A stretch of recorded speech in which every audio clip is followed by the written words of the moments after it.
My mother-in-law invited me to a fancy restaurant just to embarrass me and keep me from eating with everyone, so I confronted the owner and introduced him to her, saying, "Meet my dad." Hello everyone. I'm Rose, and let me share my story with you. My mother-in-law, Sherry, used to be a different person, not the vain and shallow woman she is now. This change occurred later in her life, or at least that's what my husband, Dylan, believes. Growing up, Dylan and Sherry didn't have a lavish lifestyle. They led a modest life together after Dylan's father passed away when he was just 4 years old. Sherry took on the role of the breadwinner, and they lived a simple life until Dylan secured a great job after college. Dylan is a remarkable and kind man, not just because he's my husband. He earned a full scholarship to medical school and became a doctor. Despite his success, Dylan remained humble. However, Sherry's life took a turn for the luxurious. Now, let me clarify, I don't have a job for reasons I'll discuss later, but that doesn't mean I am poor or dependent on others. Unfortunately, Sherry got the wrong impression of me when we first met. Whether it was my clothes or mannerisms, something repelled her on our first encounter. She said, "Diane, is this the girl you've been raving about? She's so plain and average. Why would you choose someone like her? Does she even have a job?" My name is Rose, and no, I don't have a job. However, Sherry assumed that I was planning to trap her son and drain his money. She labeled me as a gold digger and a parasite, making baseless assumptions about my character. Dylan defended me, but the argument escalated, and we decided to leave. During our journey home, Dylan apologized for his mother's behavior, acknowledging that she had crossed a line. He reassured me, saying his mom no longer knows how to act like the same person. Although her words hurt, Dylan asked me not to mind them. Yet, I couldn't shake the feeling that being comfortable around Sherry might be a challenge. After all, she's the only parent Dylan has left. I decided to step back. We don't have much extended family, and completely cutting her off isn't feasible. I said, "I won't push you to be friends with her, but can you at least be civil around her?" Dylan asked, "I can act respectfully towards your mom, Dylan, but I doubt she'll reciprocate." "Don't worry, Rose," Dylan replied. "I'll keep her in check if she crosses the line. We can consider reducing contact. I love my mom, but I love you too. I won't let her harass you for no reason." I was skeptical about my relationship with Sherry. Dylan assured me he'd stand up for me, but I still felt uneasy. Dylan and I got married 3 years after we started dating. We had a court wedding due to financial constraints. Dylan was sending Sherry a lot of money every month for emergencies, even after we married. He continued this practice, training our finances. I didn't stop him. I believed he had the right to help his mom. However, Sherry became a problem. She regularly spoke ill of me and gossiped with her friends, spreading rumors about me being a gold digger. I ignored it initially, but it started affecting my reputation. Despite Dylan's efforts, Sherry never treated me kindly. She believed that I wasn't good enough for her son. Surprisingly, one day, Dylan told me that his mom wanted to invite me to a small party she was hosting. I was skeptical since she disliked me. Dylan assured me that she promised to improve and wanted me there. It seemed odd considering her recent financial struggles, but Dylan believed she managed somehow. I agreed to go despite my concerns about her behavior. Dylan hoped his mom was making an effort, so I decided to keep an open mind. I truly wanted us to mend our relationship and become friends. I had serious doubts that Sherry would ever consider being friends with me, despite my willingness to be civil and make an effort for Dylan's sake. It seemed that Sherry had little regard for his happiness. Despite my skepticism, I decided to attend the party, eagerly waiting for Sherry to provide details. Sherry texted me the next day, and I assumed she was extending the invitation. However, her message took an unexpected turn as she started mentioning the party at a 5-star hotel, promising her friends a great time. This excited her, and she planned to take 15 people. Curious, I asked if I was invited, given Dylan's assurance. To my surprise, Sherry responded with arrogance and disdain. She made it clear that I was not invited, emphasizing the exclusivity of the event due to her wealth, family status, and the supposed classiness of her friends. I was taken aback and confused as Dylan had genuinely believed Sherry was extending an invitation.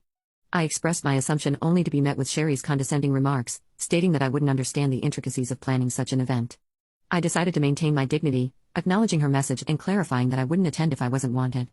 Sherry reiterated her stance, emphasizing her class and status while I resisted the urge to respond with anger. Disappointed and hurt, I chose not to share this with Dylan. Instead, I patiently waited for the day of the party. Sherry, oblivious to the emotional impact of her actions, sent me a picture showcasing her and her friends in designer outfits, flaunting their status on social media. I refrained from responding, choosing to focus on my work and patiently await the unfolding of events. After about 3 hours, I received a call from my dad. And here's a confession for you all, my dad owns the hotel where Sherry was hosting her party. Sherry had no clue about this. 3 years ago, I inherited a substantial amount from my grandfather, which I invested in my dad's business. Now, I receive a share of the profits from the hotel and other family-owned businesses. Despite coming from a well-off family, I prefer not to broadcast it. Update. That's why Sherry was unaware of my background. She also had no idea about the high cost of the 5-star hotel and its restaurant. Sherry and her friends ordered without checking the menu or prices, resulting in a hefty $2,000 bill. This turn of events was the perfect opportunity for revenge. My dad called me to inform me that Sherry was at the hotel, having amassed a $22,000 bill and was now asking for a 50% discount, claiming she was short on cash. My dad sought my advice as Sherry's party had been rude and entitled, upsetting the staff. As expected, I shared my frustration with my dad, recounting how Sherry had boasted about the party to mock me for not being invited. The irony was not lost on me, given that she couldn't even afford the party she was flaunting. My dad expressed his understanding of the situation and shared the challenges faced by his staff due to Sherry's behavior. I saw an opportunity for revenge and suggested making Sherry and her team wash the dishes, clean the entire kitchen, and the floor, given their insulting behavior.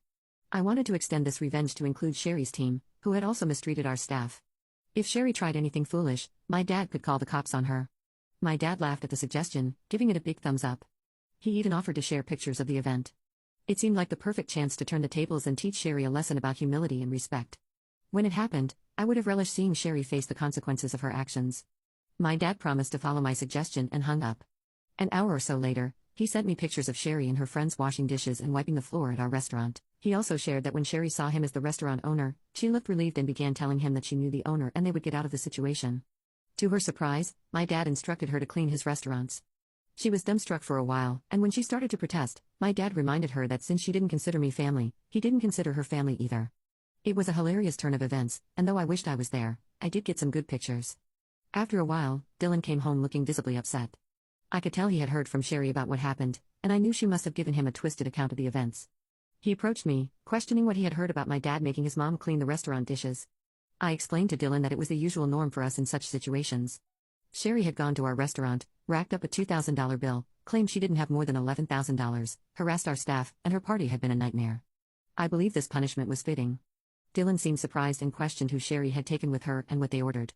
I informed him that she took 15 people and they ordered a lot, especially the fancy items. He expressed disbelief as Sherry had told him she was taking only 4 people and had invited me, but I declined. I clarified that things didn't happen that way and I showed him the text messages from Sherry. Dylan requested the bills and asked me to show him the texts, wanting to understand the situation better. I showed Dylan all the texts and my dad sent him the bills. I also presented some pictures to illustrate the scale of Sherry's party. Dylan grew extremely mad when he saw everything. He called Sherry, asking her what was wrong and why she hadn't told him the full story. Sherry claimed she only mentioned being short of cash and I must have given him a different story to sabotage her. Dylan confronted her, pointing out that she declined my invitation and insulted me by saying I wasn't classy enough for her. Sherry tried to brush it off as a harmless joke, but Dylan wasn't buying it. He questioned her spending thousands of dollars taken from him on friends while insulting his wife. He called her out for her actions, stating that spending $2,000 on food and drink wasn't a small matter. Sherry was left trying to justify her actions while Dylan expressed his disbelief at her behavior. I made a mistake by giving you money whenever you shared stories about needing it, Mom. Well, guess what? I'm not giving you any money again. But Dylan, you've been so supportive for so long. You can't just stop now. It was a one-time mistake. Why are you overreacting, Mom? I am not overreacting. This is not a one-time mistake. If you can't even consider my wife as family, I don't want anything to do with you. I always thought you would change your mind, but you never did. I'm not paying you to insult my wife and call her classless while she sacrificed a lot to support you. This ends now. Dylan didn't listen to Sherry anymore. He hung up on her and blocked her number. He also apologized profusely to me for being mad at me without knowing the full story. I forgave him because, well, he did stand up for me. We had a serious discussion about Sherry and jointly decided that she would no longer be in our lives for now. Yes, Dylan is now a wealthy man, but he knows to stay humble. He found Sherry's behavior completely unacceptable, especially because it was directed towards me. I agreed with the fact that it was very unfair to me and I was all set to remove her from our life for good. In the next few days, Sherry reached peak madness. She realized that her own actions may have damaged her relationship with her son for good, sending her into a horrible panic. She showed up at our house and demanded to speak with Dylan. Slowly, her demands turned into begging after she was turned away from the door every time.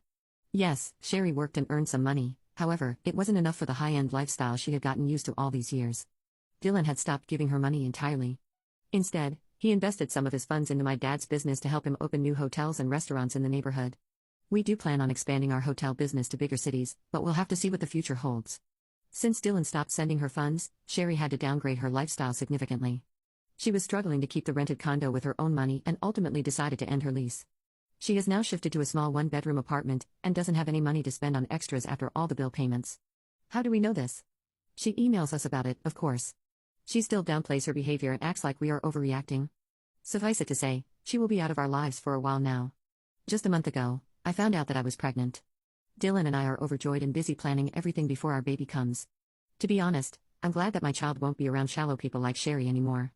But if the time comes, I will make sure my dear mother-in-law doesn't get to fill my child's head with nonsense. For now, please wish us luck so that we can be good parents to a healthy child. Asterisk, after listening to today's story, perhaps it has raised some new questions in your mind, or maybe it has brought back some old memories. Every day on Reddit, new experiences and moments create fresh stories, and they connect all of us. Everyone has their own unique journey in life, and we all try to understand the world in our own way. These kinds of moments remind us that we are all human, sometimes happy, sometimes sad, and always learning something new. If you enjoyed this story, feel free to share it with your friends. Your thoughts and feedback are always valuable to us, as they motivate us to create even better content. Every story has its own unique angle, and our goal is to understand everyone's perspective and make our content diverse and relatable. Stories like these help us realize that life's journey is different for everyone, and by hearing others' stories, we learn something new. You can also share your own stories with us. Your experiences are valuable to us as well, and if you enjoyed this video, please leave your feedback. We aim to create content that brightens your mind and gives you new ideas every time. If you've already seen this video before, your feedback is still important. With every piece of feedback, we can improve our content and bring a new perspective to our viewers. Today, what we saw was just a small part of the many stories shared on Reddit and across the world. It's a reminder of how we all try to understand life by sharing our experiences with each other. This video was only an example of how we try to connect with others through storytelling, learning about different sides of life. We hope to continue sharing such stories that help us all learn and grow together. Thank you for your time, and don't forget to keep an eye out for more stories coming soon. If you haven't already, please like and follow for more amazing content. Your support keeps us going, and we will strive to bring you more thought-provoking and heartwarming stories. Until next time, take care and stay curious. Asterisk.